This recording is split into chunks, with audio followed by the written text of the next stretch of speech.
Climate at a crossroads. The UN Climate Change Conference, or COP30, kicks off on Monday in Belém, Brazil. This milestone event marks 3 decades of United Nations climate negotiations and the 10th anniversary of the Paris Agreement, highlighting a pivotal moment for global climate action. At this critical juncture, China has released a white paper to share its approaches, actions and experience in addressing climate change. Yet, with the US government absent from the conference and Europe's resolve showing signs of wavering, the road ahead remains full of challenges. 10 years on from Paris, how well have the goals of that agreement been met or even implemented? What obstacles and bottlenecks does global climate governance still face? And what are China's key positions and actions in the global fight against climate change? I'm pleased to be joined on the line from Guangzhou by Professor Qi Ye, Dean of Society Hub at Hong Kong University of Science and Technology in Guangzhou, and from Beijing by Thomas Gale, former environmental advisor to US President Bill Clinton and CEO of Victoria Royal Trade Limited, Hong Kong. The warmest welcome to both gentlemen. Let me go to Mr. Gale first. The first round of nationally determined contributions, or NDCs, were announced in Paris 10 years ago, and they set targets for each country for 2030. Now they're updated every 5 years. So now in September of this year, economies or countries around the world have submitted the third round of the NDCs, setting targets for the year 2035. Just explain us a little bit, how exactly does the NDC work?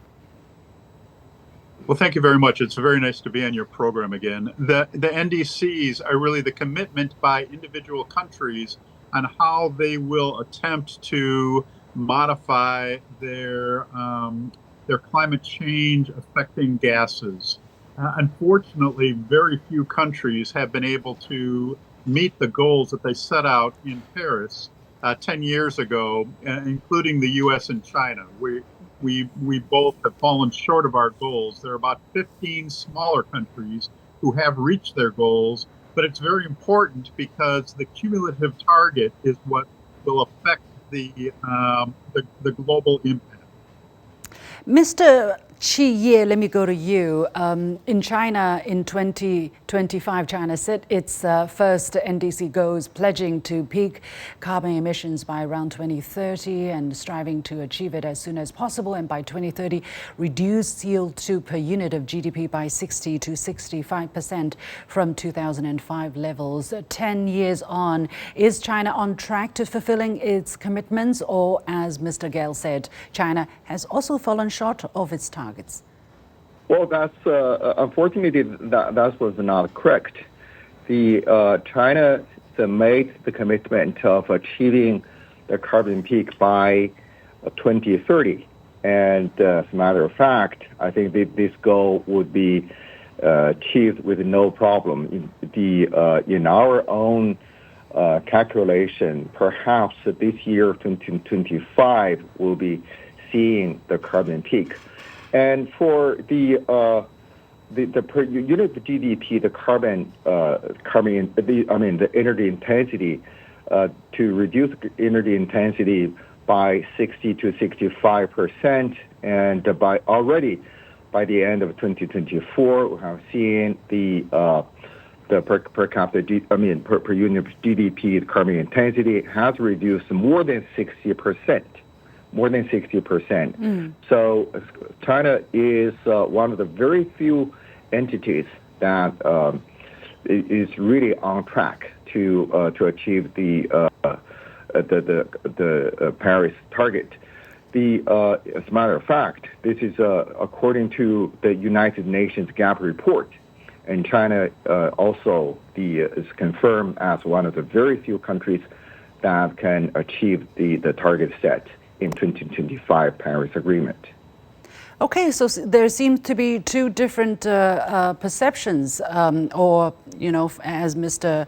Gale just said, China fell short. I wonder where did Mr. Gale draw his conclusion? And Mr. Gale, you want to update us on that, and maybe have your questions answered by Mr. Qi as well? Absolutely. I think that China is doing an amazing job in moving forward. I'm disappointed that they haven't reached their carbon peaking yet, since the United States and Canada had reached it in 2008. So China has been behind on that, but doing a wonderful job in moving forward. They've put on more renewable resources than any other country in the world, and they've made great strides last few years. Hmm. But still, as of today, they have not reached the goals that they wanted to do. But I do believe they will reach their projection as we go forward, because Yeah, their yeah. pace has accelerated. Professor Chi, exactly what is China's goal of carbon peaking? In 2020, in September 2020, China officially announced that it was going to achieve carbon peaking by the year 2030, if I remember correctly, and carbon neutrality by 2060. Please correct me if I'm wrong. Is China on track on fulfilling that? Absolutely. China has made that commitment to achieve the carbon peak by 2030. Okay. In 2015, they said around 2030. Then in the year of 2020, the president made it by 2030. So China, I understand the gentleman feeling, his personal feeling. He would like to see China peaks by now. It's really unfair comparison to the developed countries. But you have to compare what's going on, the fact, and what commitments made at the Paris, the NDC. We have to read the lines, all the numbers. You cannot really compare to how you feel. How would you like to see that? That is the incorrect comparison. We have to look at the facts. Last week, right before COP30, China released a white paper to present a comprehensive overview of its progress in pursuing the carbon goals over the past 5 years. And some of the highlights, for instance, it says that China has achieved the percentage of non-fossil energy consumption in terms of total energy consumption from 16% to 19.8% in the year 2000. So in four years. And then it also talked about China providing quality, efficient and low carbon energy solutions to the world, particularly to developing countries, because China has helped reduce the global cost of wind and photovoltaic power generation by more than 60% and 80% respectively, thus reducing carbon emissions of around 4.1 billion tons in other countries. This 4.1 billion tons are in other countries alone. Mr. Gale, who would have thought that with China's advances in new energy that we could have had such an impact back in 2015?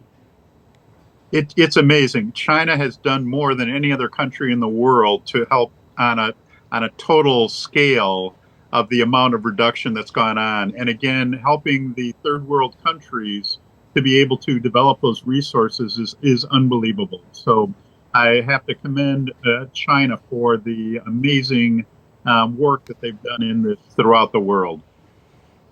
What about the United States? You're an American, but I have to put this question to you. The United States, the U.S. government has withdrawn twice from the Paris Accord, and most recently, just days ago, actually, there was an exchange which is quite bitter between the representative of the United States, basically finger pointing at China for not doing an even better job at climate change. For a lot of Chinese people, this is a bit ridiculous, honestly, that the United States, being out of the Paris Agreement, not attending the COP30, pointing finger at China for what it has done.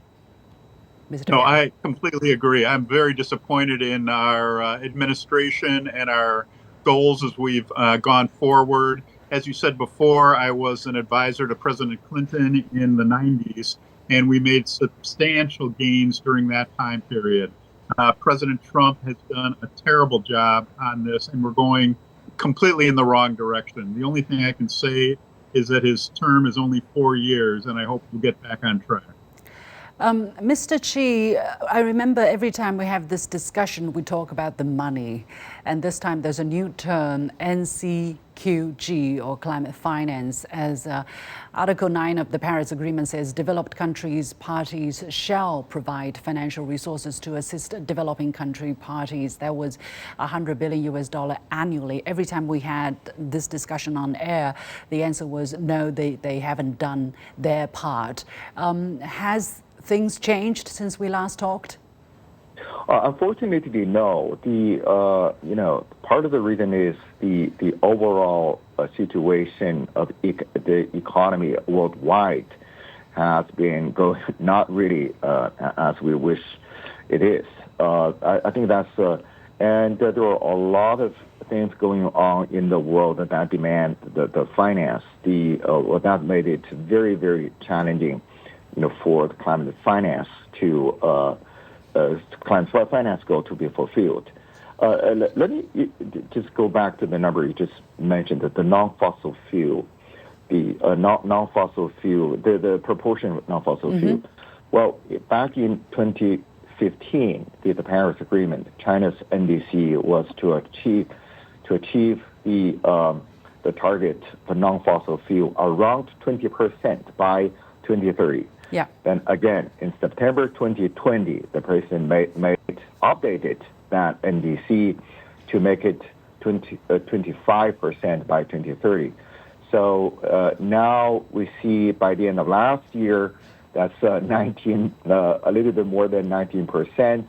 I think almost 20%. Yeah, 19.8%. 19.8%. So already achieved the target made in 2015, but in the next 5 years, I'm optimistic that China will achieve the target of more than 25% of non-fossil fuel. Yeah. I think that's an updated goal. It's really very, very important one. Yeah. Back about the United States, I think the United States is really missing a very, very big economic opportunity by withdrawing from the Paris Agreement, because this is a new energy revolution. Yeah. This is and they also say no. Economic.